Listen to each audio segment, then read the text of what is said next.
दोस्तों, जैसा कि आपने थंबनेल में पढ़ा कि मैं चली मायके और तुम संभालो घर को, क्या वास्तव में ऐसा होता है कि बीवी मायके जाए और पीछे पति और घर की जिम्मेदारी भूल जाए? मैं तो ऐसा नहीं कर पाती, क्योंकि मैं मायके में भी रहती हूँ तो वहाँ भी इनके खाने पीने की चिंता सताती रहती है, क्योंकि ये काम में खाना पीना सब भूल जाते हैं। वैसे खाना तो ये देवरानी के यहाँ खा लेते हैं, फिर भी कभी मूड होता है कि चलो आज ऑफिस से घर जल्दी पहुँच रहा हूँ, खाना मैं ही बना लेता हूँ, ये तो सब भुला गए। इसीलिए मेरी कोशिश ये बनी रहती है कि मैं इनके खाने के लिए ज़्यादा से ज़्यादा अरेंजमेंट करके जाऊँ। तो फ्रेंड्स, मैं आरती जैन आपका स्वागत करती हूँ आपके अपने चैनल आर्टिस्ट वर्ल्ड। उम्मीद है दोस्तों, ये देखने के बाद हस्बैंड के खाने की कुछ टेंशन तो दूर हुई होगी। सबसे पहले मैं बना रही हूँ पतिदेव की मोस्ट फेवरेट तली मिर्ची। तली मिर्ची से क्यों कहा जाता है ये तो मुझे भी नहीं पता। इसके लिए एक कढ़ाई में मैंने लिया है ऑयल। ऑयल गर्म होने पर मैं इसमें जीरा डाल रही हूँ और फिर कटी हरी मिर्च। अब मैं डालूंगी थोड़ी सी हींग, खड़ी सौंफ, धनिया पाउडर, हल्दी पाउडर, लाल मिर्च पाउडर और रंगत के लिए काश्मीरी लाल मिर्च। अब गैस बंद कर देंगे, नहीं तो हमारे मसाले जल जाएंगे। अब मैं इसमें डालूंगी काला नमक,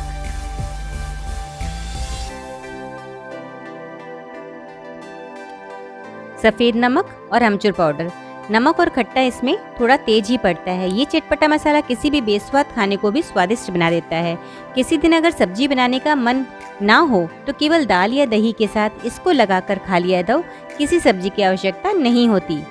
एक बार मेरी बात मानकर इसको ट्राई ज़रूर कीजिएगा, मुझे पूरा यकीन है कि ये आपको ज़रूर पसंद आएगा।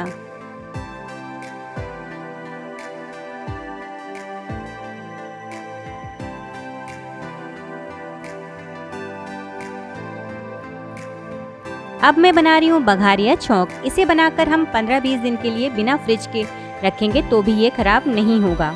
हम रोज दाल बनाते हैं तो हमें उसमें रोज ही बघार लगाना पड़ता है, पर इस तरह से बनाकर रखने से थोड़ा ही सही पर कुछ टाइम तो सेव होता ही है। रायते, कढ़ी और दही में भी इसे डाल सकते हैं और अगर किसी दिन सब्जी की रंगत कम लग रही हो तो इसे डालकर सब्जी की रौनक बढ़ा सकते हैं। इसके लिए मैंने उसी कढ़ाई में ऑयल लिया है और ऑयल गर्म होने पर उसमें राई डालकर चटकाएंगे। अब डालूंगी जीरा और तुरंत ही कटी हरी मिर्च और मीठा नीम या करी पत्ता डाल दूंगी। गैस बंद कर देंगे।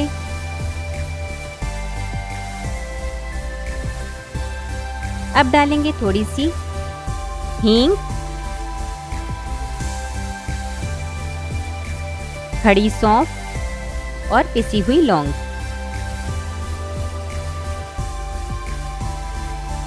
हल्का तेल ठंडा होने लगेगा तब हम डालेंगे लाल मिर्च और काश्मीरी लाल मिर्च, जिससे बघार जले नहीं। हमें तेल के बजाय शुद्ध घी में बनाएंगे तो ये और भी अच्छा लगेगा। हमारा बघार रेडी है।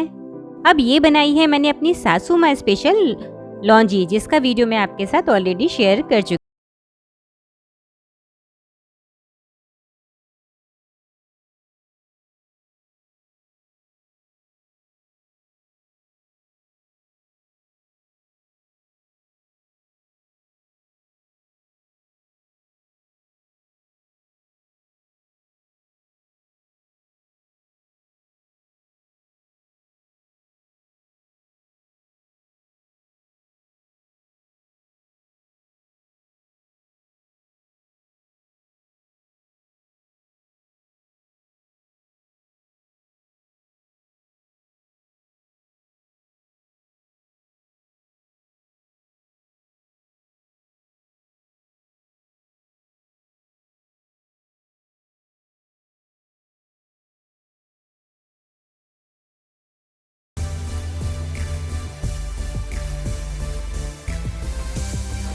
धनिया पाउडर, हल्दी,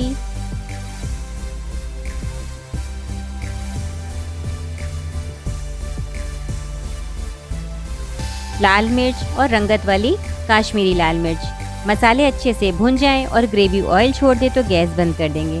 हमारी ग्रेवी रेडी है। पति देव को कभी कभी खाना बनाने का शौक चढ़ता है, बट बनाने में उतने परफेक्ट नहीं हैं, इसलिए मैं तैयारी करके ही जाती हूँ। अब हम तैयारी करेंगे भेल की। लाई या परमल में हम डालेंगे मेल्टेड घी। घी उतना डालेंगे जिसमें हमारे मसाले आसानी से चिपक जाएं और अच्छे से मिक्स करेंगे। अब डालेंगे लाल मिर्च पाउडर,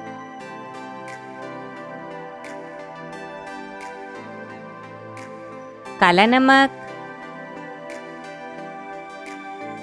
सफेद नमक, पिसा और भुना जीरा पाउडर, आमचूर पाउडर, गरम मसाला, सबको अच्छे से मिक्स कर देंगे। इसको बनाकर पहले से ही रख लीजिए। जब भी भेल खाने का मन हो बस प्याज, टमाटर और हरी धनिया डालकर भेल का मजा लीजिए।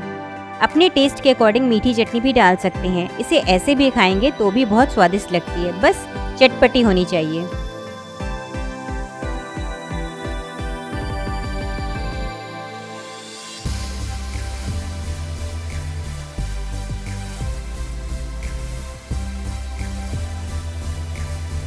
आज बहुत सारा काम हो गया था तो मैंने सोचा क्यों ना झटपट बनने वाली ये मठरी बना ली जाए।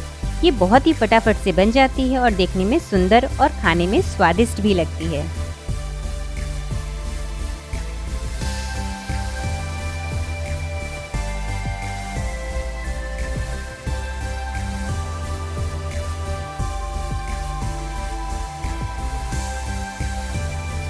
पतिदेव चाय के जितने शौकीन हैं उतने ही बनाने में आलसी भी। इसीलिए मैं अदरक को इलेक्ट्रिक चॉपर से बारीक चॉप करके एक कंटेनर में भरकर रख देती हूँ। इस बार चाय बनाते समय वो बेटे को जरूर मिस करेंगे क्योंकि वो ही पापा के लिए शानदार चाय बनाता है।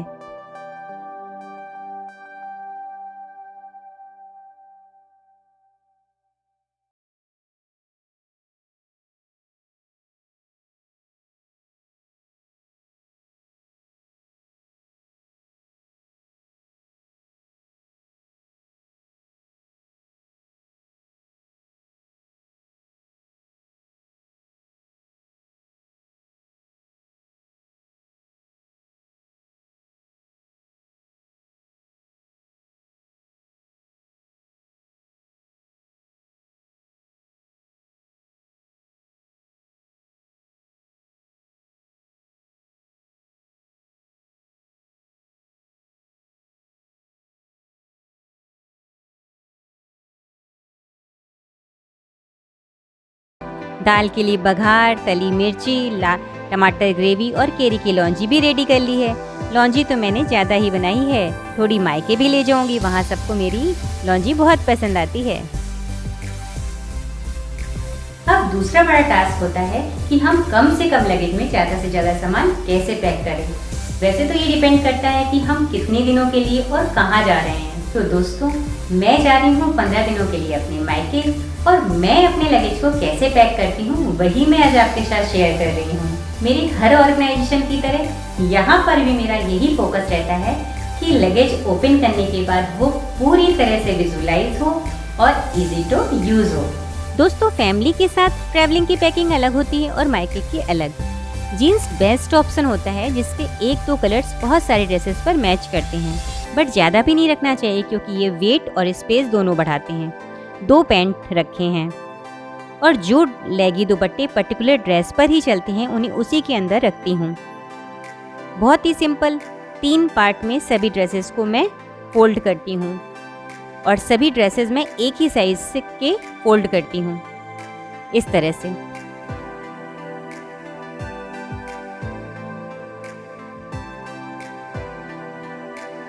मैचिंग के इनर भी ड्रेस के अंदर रखती हूँ। सभी सिंगल टॉप एक साथ रखती हूँ। 2 मैंने नाइट गाउन रखे हैं।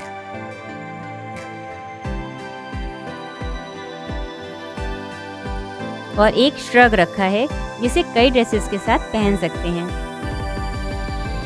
एक एक्स्ट्रा पेयर बैली रखी है।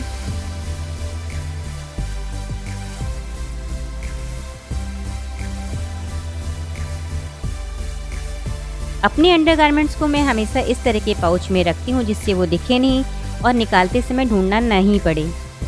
एक पतली टॉवेल रखी है। इस तरह के पाउच में ही मैंने अपनी सारी ज्वेलरी रखी है। इसके अंदर मैं इस तरह के जिपर का यूज़ करती हूँ जो मैंने अपनी ज्वेलरी वाली वीडियो में बताया है। ड्रेसेस के अकॉर्डिंग सिंपल इयरिंग ही रखे हैं। ये छोटा सा इयरिंग मुझे बहुत अच्छा लगता है।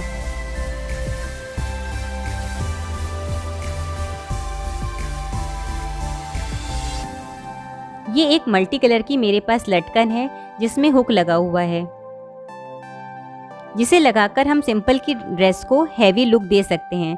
इस तरह के सॉफ्ट पाउचेस काफ़ी स्पेसियस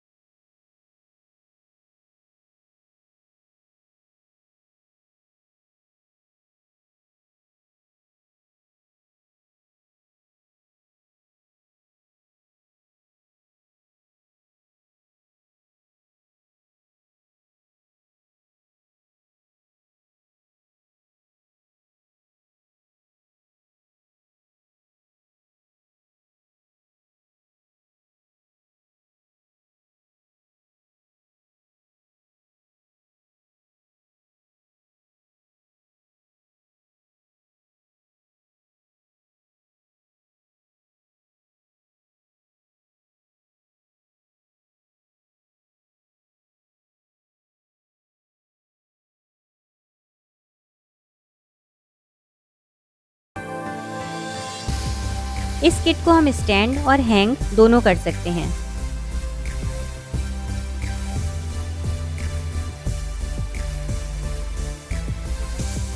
दोस्तों, हमारी सफ़र की प्लानिंग जिस दिन फाइनल होती है, मैं सभी की कबर्ड का एक कॉर्नर खाली करती हूँ और ले जाने वाले सिलेक्टेड आइटम्स को उस कॉर्नर पर रखती जाती हूँ, जिससे अगर कुछ मैचिंग कम पड़ रही है तो हम उसके अकॉर्डिंग ही शॉपिंग कर सकें, जिससे फाइनल पैकिंग में प्रॉब्लम नहीं आती।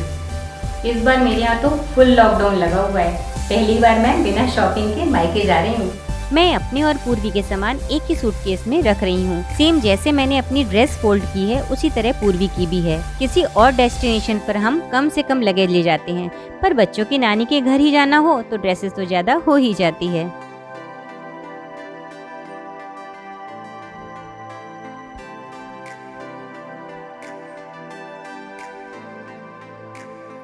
पूर्वी के स्कर्ट को भी मैंने इसी तरह ही फोल्ड किया है और उसके मैचिंग टॉप को अंदर ही रखा है। जो ड्रेसेस इस तरह से फूली सी डिफरेंट कट या लेयर की होती है, उन्हें फोल्ड करने में बहुत प्रॉब्लम आती है, इसीलिए मैं हमेशा उन्हें उल्टा करके फोल्ड करती हूँ, जिससे ये आसानी से फोल्ड हो जाती है।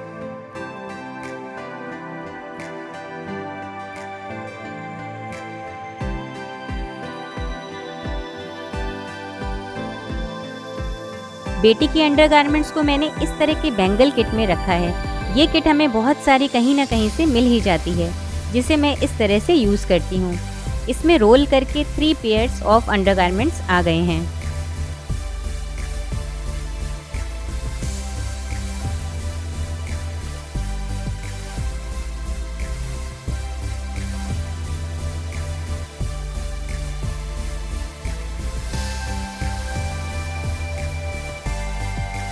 जिस तरह से मैंने पेटीकोट ऑर्गेनाइजिंग किट में अपनी पेटीकोट्स को ऑर्गेनाइज किया था, उसी तरह से मैं हमेशा अपने और बच्चों के कपड़ों को सूटकेस में भी ऑर्गेनाइज करती हूँ। मैं अलग अलग तरीके से कपड़े को रखने का ट्राई कर चुकी हूँ। मुझे ये बेस्ट वे लगता है, क्योंकि इस तरह से हर एक कपड़े हमें दिखते हैं, ढूंढने में परेशानी नहीं होती और ईजी टू यूज़ रहते हैं। एक कपड़े को निकालने में दूसरे को डिस्टर्ब नहीं करना पड़ता और ड्रेसेस इस तरह से रखने पर ज़्यादा आती है। ये खुद आप भी ट्राई कर सकते हैं। इसके ऊपर ही बाकी सभी मेकअप, ज्वेलरी और अंडरगारमेंट्स की किट और शूज़ वगैरह रख सकते हैं। लास्ट में मैं हमेशा टॉवल से इस तरह से कवर कर देती हूँ। मास्क और बेल्ट मैं ऊपर की साइड में रखती हूँ, क्योंकि ये दोनों चीज़ें कई ड्रेसेस पर यूज़ होती हैं और लास्ट मोमेंट पर ही इसकी याद आती है। सूटकेस फिर से खोलना ना पड़े, इसीलिए ऊपर की पॉकेट में रखती हूँ। यहाँ से डायरेक्ट फ्लाइट अभी बंद है, इसलिए ट्रेन से ही 18 घंटे का सफ़र करना है, तो सीट वगैरह सैनिटाइज करने के लिए मैंने ये एक्स्ट्रा क्लॉथ भी रखा है। बेटी के सूटकेस में भी अंडरगारमेंट्स को मैंने फ्लैप की चेन में ही इस तरह से पेयर बना के रखा है। साथ ही एक्स्ट्रा पेयर ऑफ शूज़ भी यहीं रखे हैं। मेरे सूटकेस की तरह ही सबसे ऊपर एक पतली और सॉफ्ट टॉवेल लगाई है। Jeans, shorts, capri, T shirt, shirt सभी 3 फोल्ड में अरेंज की है। इस तरह से बच्चों को भी निकालने में कपड़े परेशानी नहीं होती है।